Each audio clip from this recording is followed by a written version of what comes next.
I'd like to welcome everybody to this evening's webinar. My name is Claire Dowdall and I'm the National Development Officer here for Ladies Football, and I have a remit for referee education and player welfare. I'm delighted and really excited to be doing this webinar tonight with Jigsaw. We work a lot with Jigsaw in a lot of our programs, and it's grown from strength to strength, and we just couldn't imagine not working without them anymore. And we have Tara with us this evening from Jigsaw. She said she's based up there in Cavan, and she's going to go through 5 a day for positive mental health. So we will ask you throughout the session to get involved, and we will ask you if you to interact with us through the chat. And if you have any questions, if you just pop them into the question and answer section, it means that we'll get to them towards the end. So without any further ado, I'm going to hand you over to Tara for the evening, and I'm sure we'll have some great interaction. So really looking forward to it, Tara. Great, thanks a million, Claire. Hi everyone, you're really welcome to our 5 a day for mental health webinar. As Claire said, my name is Tara and I work for Jigsaw. So for those that may not know about Jigsaw, it's the National Centre for Youth Mental Health. So young people's mental health is what's most important to us and in the work that we do. And what I'll do is I'll tell you a little bit more about Jigsaw later on in the webinar. And if you have any questions about it, that's no problem. You can stick them into the chat box and I can answer them. So it's just 8:05 now. I think we may be here for a half an hour or so. We'll see. It depends on how many questions or how interactive the session goes. But just to give you a sense of how long we'll be here, because I tend to like to know that when I attend these things. So what I'm going to do is continue and present a number of slides and talk you through them. There's some videos and interactive pieces in them too. So what we're going to talk about is mental health and some of the things that we can do to take care of our mental health. We're also going to spend some time considering who we can talk to if we're having a tough time and what you can access from Jigsaw for free if you're having a tough time with your mental health. So when we think about mental health, what are the kinds of things that come to mind? You know, oftentimes mental health can be associated with mental illness or mental ill health, or the negative side of mental health, whereas mental health actually is something that we all need and all have. It's a resource for living, and we have to kind of work to try and reclaim the term mental health in its broadest sense as something that's positive and something that we really need to nourish as well and look after. So I'm going to show you a video that was made by a group of young people, which I think does a great job of explaining what mental health is. Mental health is something we all have. It includes our thoughts and feelings about ourselves and others, how we relate to other people, how we function day to day, and how we cope with the ups and downs of life. Having good mental health is not about having no mental health problems. It's about feeling good enough about ourselves, being able to do the things that matter to us, and having the resilience to deal with the difficult situations we all experience in life. When talking about our mental health, it can be useful for us to think of it like a scale. Our mental health scale will move towards good or poor mental health depending on what's going on in our lives and the supports we have around us. There are things that can challenge our mental health and shift the balance of our mental health scale. These challenges can come and go over time. They may be brief or may last for many years. They can leave us feeling stressed, sad, worried, lonely, overwhelmed. Mental health difficulties rarely just have one cause. They're often an understandable response to having to deal with the circumstances of our lives and things that have happened to us in the past. While there are things that challenge our mental health, there are also things that can support it too. These things won't necessarily prevent challenges to our mental health, but they can help us cope with what life throws at us. They can help us achieve balance in our mental health scale. Mental health can be complex because our experience of it is personal and unique. But we know that the more we normalize conversations about our mental health, the easier it will be for young people and adults to seek the support they need when they need it.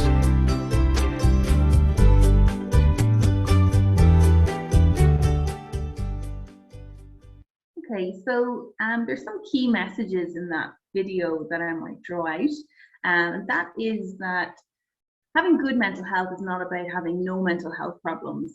It's about feeling good enough about ourselves, being able to do the things that matter to us, and have the resilience to deal with difficult situations we all experience in life. So, like I said earlier, everybody on this webinar, in this webinar, has mental health, and it's much more than, you know, feeling down or feeling bad. There's much more to it than that.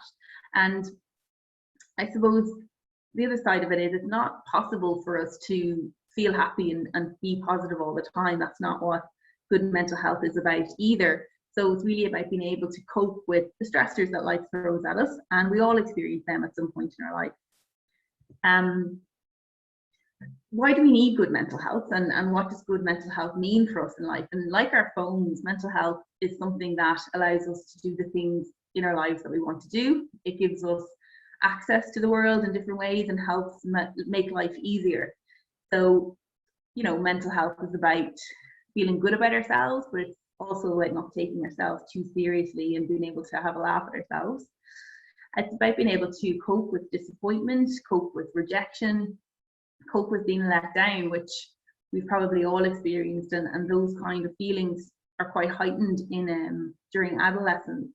And life is full of ups and downs, and you know, just as it's important to enjoy the ups, the ups of mental health, it's just mental health just help us cope with the downs and help us get through the downs too.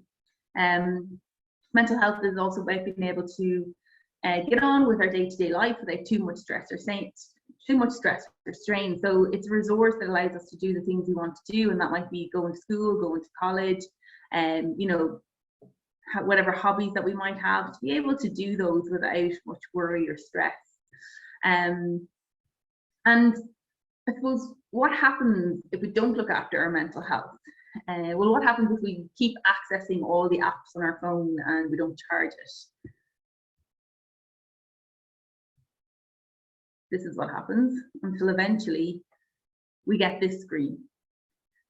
So I'd imagine we've all seen that and had that experience. And what do we do when that happens, when, you know, we see that screen? Well, exactly, we charge, don't we? We charge our phones.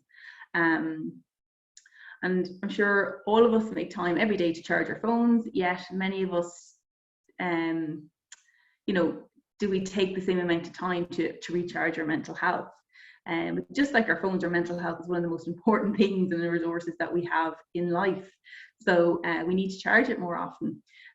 So it's a kind of a nice analogy, the phone analogy, because our phones are almost like our third extended arm, and it gives us access to our friends and the things that we like, and access to news, and access to apps and podcasts and music and all the things that we enjoy.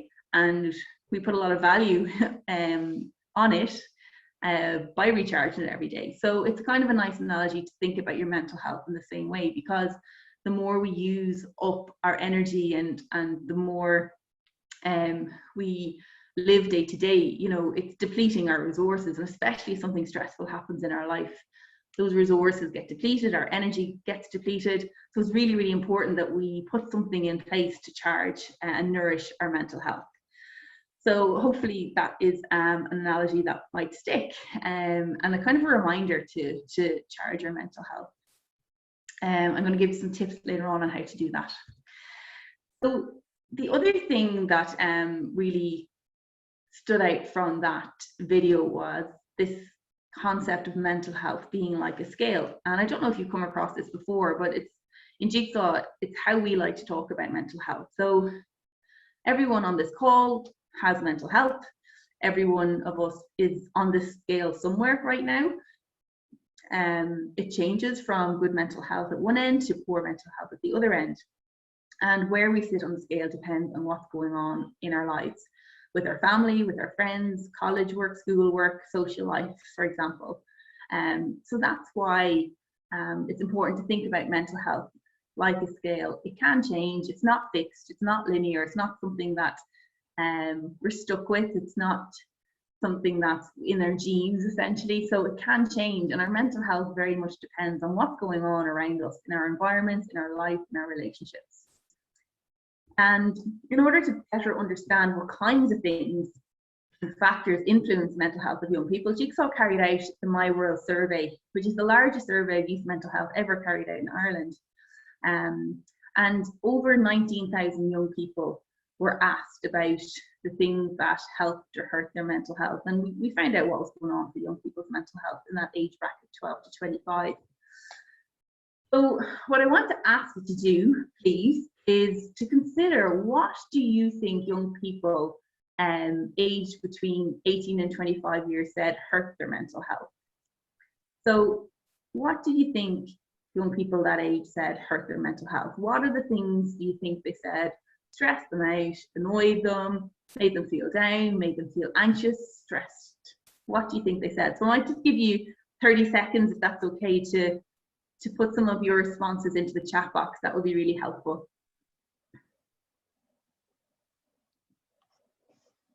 Yeah, if you just want to answer in the chat box there, I can read them out. Yeah.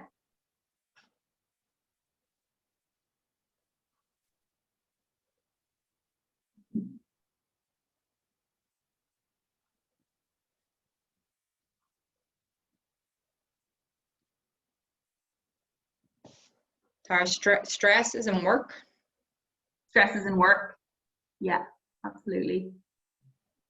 And that 18 to 25 year age group especially. Now I'm going to ask about the 12 to 17-year-old age group in a minute, so we may have some younger age in the audience that might be able to answer that one. But let's have a look at what the 18 to 25-year-olds said. This will move on for me. Okay, so you can see there, college was, so the bigger the circle, the more frequently or the more common it was. So college was the big one, worrying about the future, worrying about finances and money. So they were the top three for that age group. And then other things were things like relationships, friends, family, exams. And you see there, work is there, job or work stress is there too. So that's great. They're the top 10 hurts for that age group. What I might ask you then is to consider, for that age group, what 18 to 25-year-olds said helped their mental health. So what are the things they said helped? What helped calm them down, make them feel at ease, make them feel well, happy, content, comfortable? So what do you think they said to that? So I'll give you 30 seconds if you have any ideas about what that age group said. That would be super. What do you think they said helped their mental health? Exercise, Tara. Yep. Being out with friends and family. Mm-hmm. Yeah. Pretty sure they made the top 10. Well, there's nothing in the chat box yet, so I'll continue on. So what they said helped was friends, as you said. Claire was the biggest thing and the biggest influence, followed by music and sleep. Taking time out, kind of chilling, taking a break, talking, family, walking, exercise, and yeah, so they were the top 10. So like that friends and connecting piece is so important, and just having someone to talk to.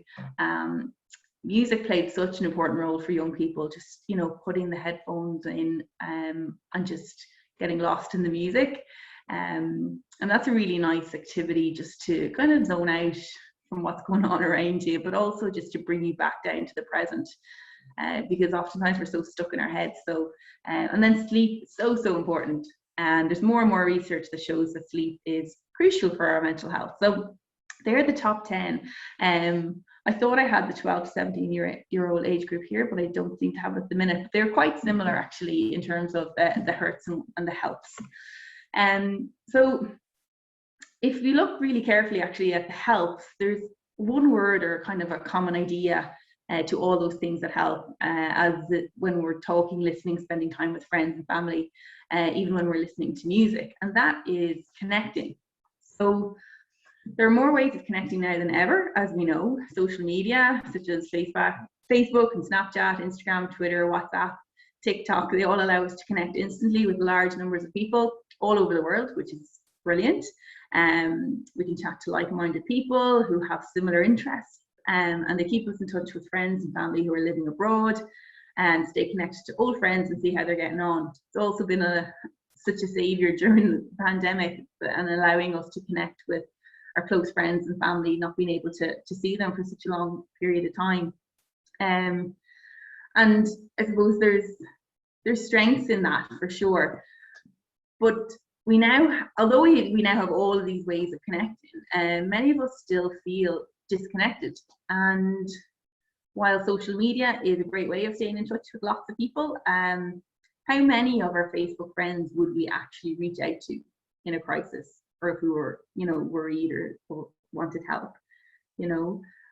Even though people may have hundreds of followers on Instagram or Twitter, we know that age group, like later adolescence and into the early adulthood, that age group are more likely to feel lonely and worry about feeling alone than over 55s are. So we know that there is that kind of a disconnect and loneliness with that age group, despite all the advances in social media. So we know that human beings are creatures of habit. We're social creatures, and loneliness and disconnection can have real significant impact on our mental health. So it's loneliness is a thing, I guess, that we want to avoid, and loneliness is probably something that a lot of us have felt during the pandemic. It just highlights how important connecting is. And the key when it comes to connection is, as I'm sure you know, it's quality rather than quantity. So a few precious connections mean everything. And in the My World survey that we spoke about earlier, that survey found that having at least one strong connection is linked to more positive mental health outcomes. So having a trusted adult in your life or someone to talk to, we know that having that person in your life and having someone to share your problems with is really good for mental health, and knowing that that person is there and available. So connections are really, really important, and especially during times like during the pandemic, during time of transition and change as well. If there's something going on, those connections are really important. And what we know as well, though, from the My World survey is that just when young people need connection most, they actually are less likely to seek social support. So they're less likely to seek help, especially that older age group around 18 to 25. So why do you think that might be? What is stopping us talking about our mental health? And I won't ask you this because we seem to have a quiet audience tonight. So I'll go through them, some of the common things that young people have said. So it can be hard to know where to go to talk to. It can be hard to know what service to reach out to, where to turn to as your first port of call. You're feeling really anxious or worried. Where do you go? So that's one of the barriers young people have told us. The other thing is we might feel embarrassed about admitting that we're going through a tough time. So we might not want to share if we're too embarrassed to share. We might feel shame about sharing. So that can be a barrier.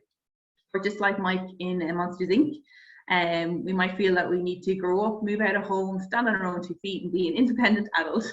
And that can be a barrier too. But being a big part of independence is actually knowing when to ask for help. It's actually a really good coping mechanism. It's a really good coping skill to have, to ask for help and reach out.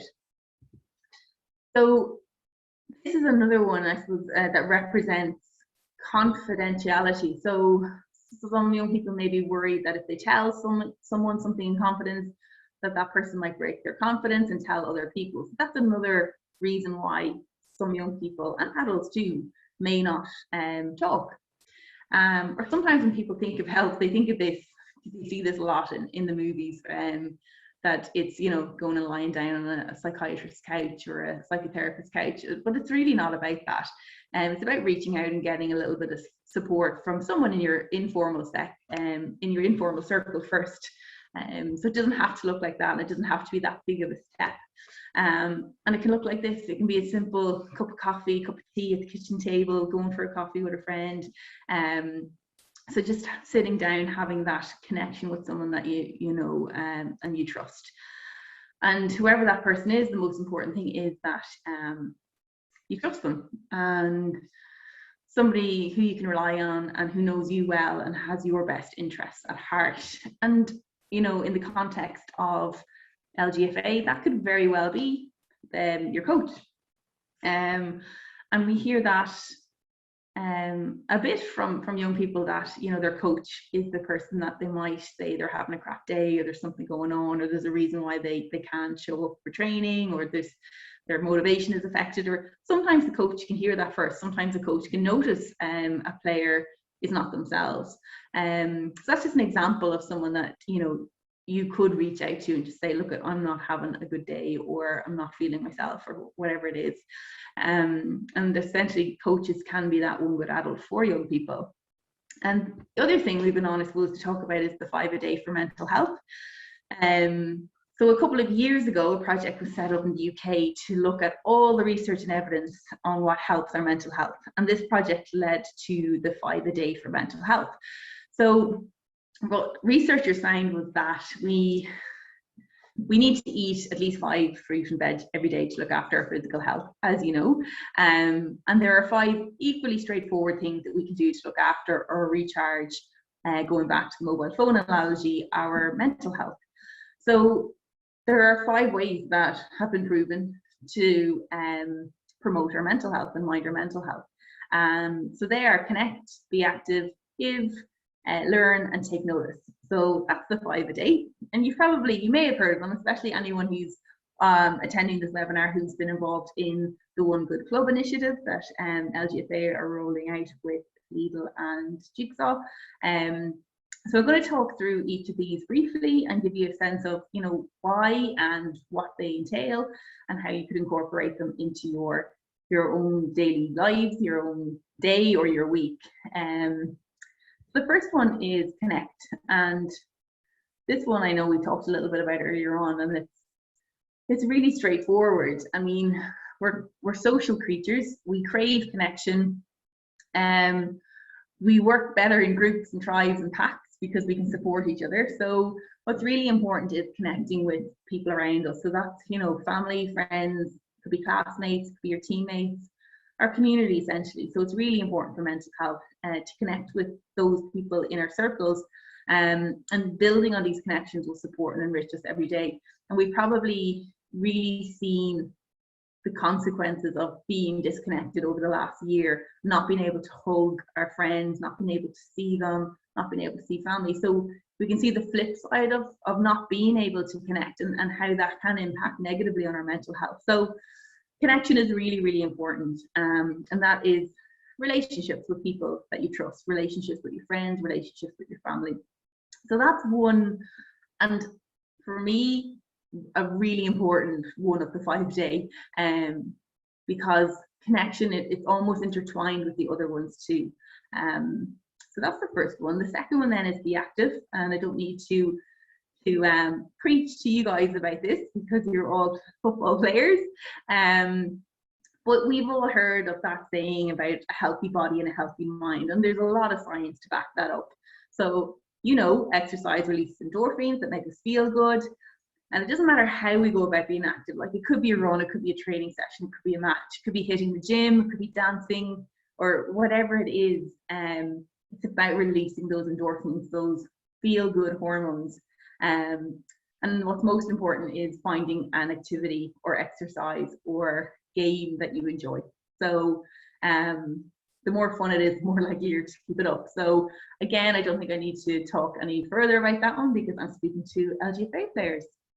The next then is take notice. So this is about really getting out of our heads. We spend so much time in our heads, and if you think about what we spend most of our time thinking about, it's either the past or it's the future. So taking notice is about noticing what's going on in the present, because all you really have is the present. And when we're focused on the present, it means our mind is not wandering back to, oh God, what did I do? I shouldn't have said that. I should have done that differently. Or thinking ahead and thinking things like, what if, you know, and it's a lot of what ifs. That may never happen. So taking notice allows us to really focus our attention on the here and now, focusing on how things taste, smell, feel. So when our heads are in the past and when our heads are in the future, we're missing what's going on in the here and now. So taking notice allows us to reconnect with the present, and it makes us aware of what's going on both around us but also inside us in terms of how you're feeling. So it's a really good kind of check-in with yourself in terms of how you're feeling. So that's take notice. And some activities that are really good if you're really interested in take notice are things like yoga and mindfulness and breathing, and the breath is such an important anchor, and it's one of the kind of tools that we have with us everywhere we go. So if I'm in a situation where I'm feeling a little bit panicked or worried, I'll always practice breathing in for 4, holding it for 2, breathing out for 4, and it really brings me back into the present, those big belly breaths.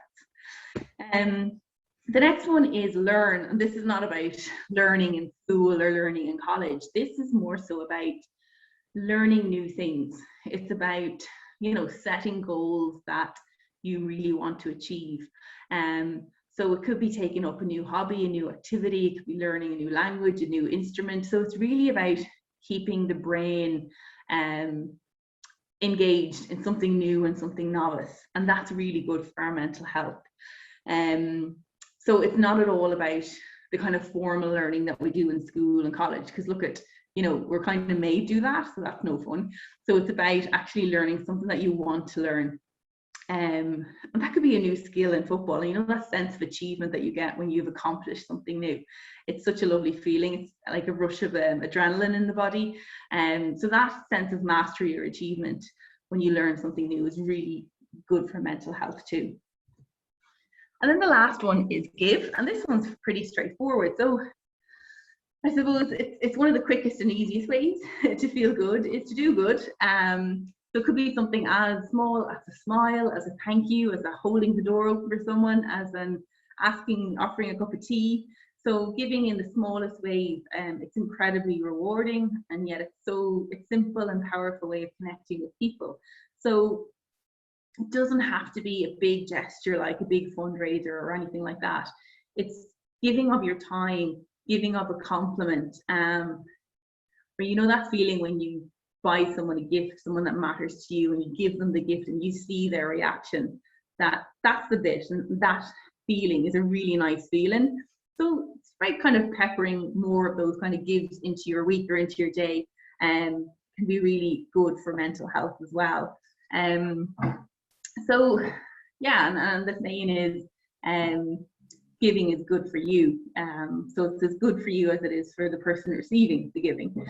So they're the 5 a day, and I've gone through them quite briefly. And what I'll say about them is, I suppose everybody is unique. People have their own interests, their own motivations, and their own access to resources and things. So, you know, if there's 20 people on this webinar, each one of you may have something different for each one of those 5, and that's absolutely fine, and that's what you would expect. And that's what's really nice about the 5 a day, is that you can incorporate things that interest you and things that you actually like doing into your week, in order to achieve good mental health.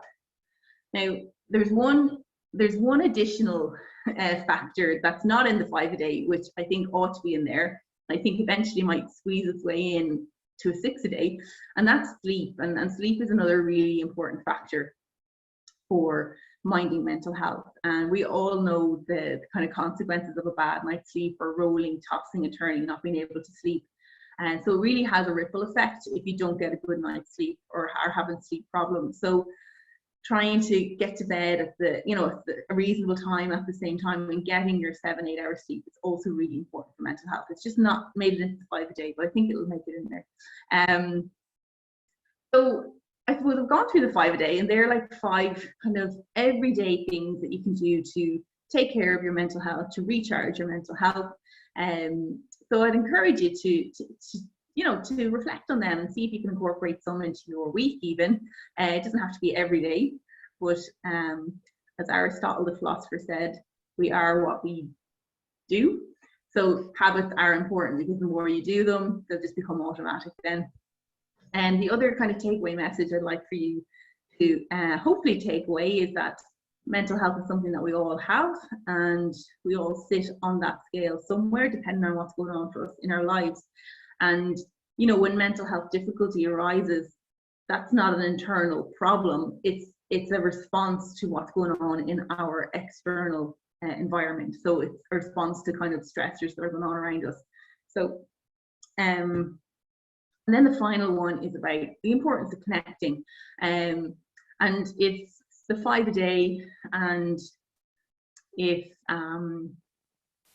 what's the last 5 a day isn't working, and you're incorporating, you're putting a lot of those really good practices into your week, and you're still finding that you're struggling with your mental health, it's really important to connect with someone that you trust. So talk to someone that you trust, and usually that is someone in your circle, like a parent, an aunt, a friend, an older sibling, and that's usually the first step. And then if a young person needs a little bit more help or professional help, at least that first step has been made. I suppose what I wanted to show you here was Jigsaw is available to you too if you're struggling with your mental health, if you're feeling stressed out. And you know, there's always times in the year where we tend to have a lot of young people that will come to us, and that usually is before exams. You know, we'd always have a lot of young people who are feeling anxious and stressed before exams, which is completely normal and understandable. So if that's the case and you just want a little bit of support, there's a number of things that we offer in Jigsaw, and they're all free. So there's our Jigsaw services around the country. So we have 13 of those, and they're face-to-face therapies with young people. So we offer therapeutic support, and that's free in our Jigsaw services. And then the other thing is we have Jigsaw live chat, where you can chat live to one of our professionals, and then there's Jigsaw live group chats as well, where you can go together anonymously with the group and talk to a Jigsaw clinician. So there's a few things on our website. Well, there's lots on our website. It's just there, jigsaw.ie, if you want to check it out. If you need any information or supports, they're available to you. And that's it. I mean, that's all that I have to talk to you about in regards youth mental health and the 5 a day. I hope it was somewhat useful for you. I will hang on for a minute to see if you have any questions or comments. Feel free to put them in the chat box, and I'll hang on for a little while to see if anything has come through. Yeah, it was excellent. Thanks very much for your time. Hopefully we maybe have a couple of questions that might come in. I know for me, it's really, really good. I love the whole balancing act, that it's a scale, you know, it's always going to maybe have ups and downs, but I know you introduced me to the 5 a day, and it's something that, you know, I definitely have took into my life since I've been introduced to it nearly 2.5 years ago. And it's just something really easy. You can do it, makes you feel so much better. I think it's an awareness of it more than anything. Yeah, I think once you know, okay, there are 5 things I can do that can help protect my mental health, that's the first step, isn't it? Knowing what they are. And then because they're basic in a way, it's just about incorporating them and remembering them, you know. And it's not about getting the 5 in every day, because that's unachievable for lots of people.